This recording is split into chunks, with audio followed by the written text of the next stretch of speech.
Geoffrey. Thank you very much, Angela. Can you hear me? Yes. Good. Well, thank you for coming. I hope to lay out some ideas for you. And in a way, I might be batting for the opposition to some extent today, setting up an epistemological position that is in a sense provocative for our concerns and our interests. So bear with me while I take up what is a difficult theme, which is the relationship of our studies to modern thought, and especially the modern thought that comes from the European scientific Enlightenment. So let's start with the mumbo-jumbo and why this particular phrase is so appealing, in my view. One mumbo short of a jumbo. I'll give you the history of this.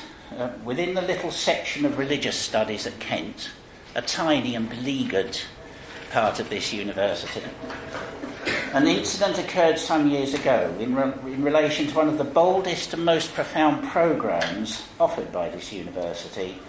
I refer to the MA in the study of mysticism and religious experience, which I first came through in this university. This programme has been the fount of significant thinking and exchange, and out of it sprang the recent and sadly lamented pioneering MA in the cultural study of cosmology and divination. Now, it so happens that before my time here, an academic administrator with considerable authority in the university was heard to remark that the mysticism programme was one mumbo short of a jumbo. This remark has always delighted me. It sums up a glorious intellectual panorama. It also leads into a true schism or crisis, which is the crisis of the nature of thought that we're dealing with here. And it also exposes, for me, an extraordinary void in which are perilously hung all of our concerns and studies. We hang perilously in a void of unthinking or unacceptance, a place where thought does not go easily, and we try to go there. And so, certainly the august person to whom I refer would regard what we're doing here as one mumbo short of a jumbo. And the short is very interesting. It's the idea that if you get mumbo-jumbo areas, nonsense areas, then even the academic study of them, apparently with some degree of academic distance, even that is actually getting near to being mumbo-jumbo. That's the short, one mumbo short of the full mumbo-jumbo. But you can see it's not liked. And as for the full mumbo-jumbo itself, what place can that have in a university? What place can that have in the modern academy? And so this is a dilemma for us all. For most of us who come to this conference, this is a dilemma. So let's just have a look at the standard dictionary definitions of mumbo-jumbo. Unintelligible or incomprehensible language, gibberish. Language or ritualistic activity intended to confuse. A complicated or obscure ritual. An object believed to have supernatural powers, a fetish. And now, unintelligibility is very interesting because our studies really bear upon what is often called the occult. And the word occult changed its meaning in the period of the Enlightenment from being hidden forces and powers, as the attractive sympathy of things, correspondences, that's an occult force for medieval mind and antiquity, over to the idea of the occult being unintelligible, not capable of rational discourse.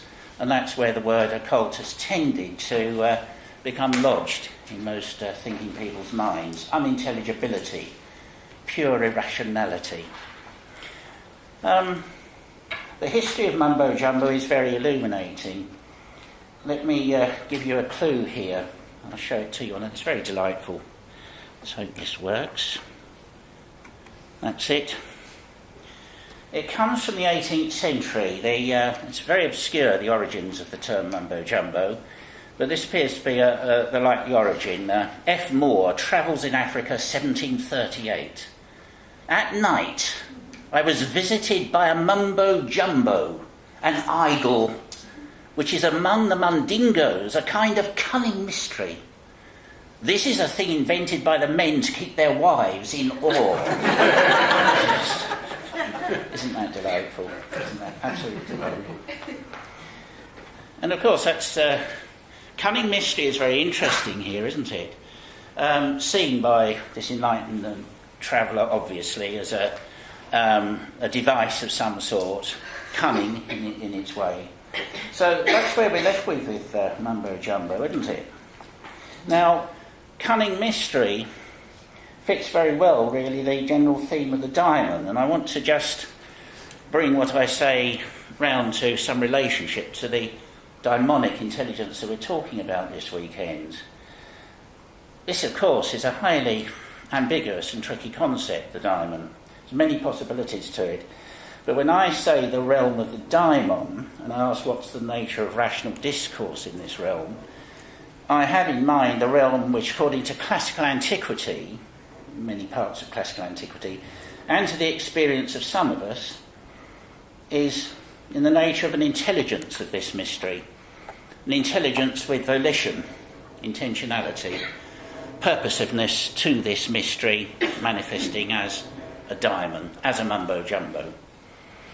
So, and we can see, can't we, that there's a clear limit to how this can be talked about in modern thought, and that's what I'm going to come to now. Now, there are at least two major ways that you can approach the study of the area we're talking about, and I'm going to take the more radical course, even though there is a valid argument for an alternative to that which I'm putting, but I can't do everything in 30 minutes. I'll put the view that, in fact, I favour here.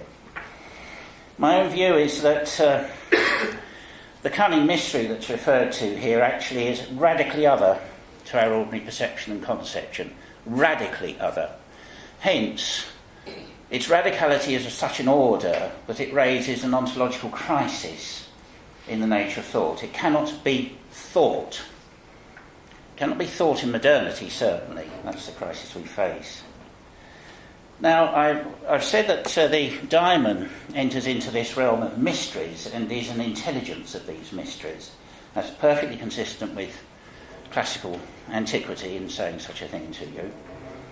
Well, you only have to extend this one step into what this realm of the mystery is to see the immediate epistemological problem we face, because that is the realm of spiritual, imaginal, occult, religious inspirations of all sorts, in all varieties and shapes, all forms of them, including basic religious experience, belief and understanding. All of these things really enter into this realm.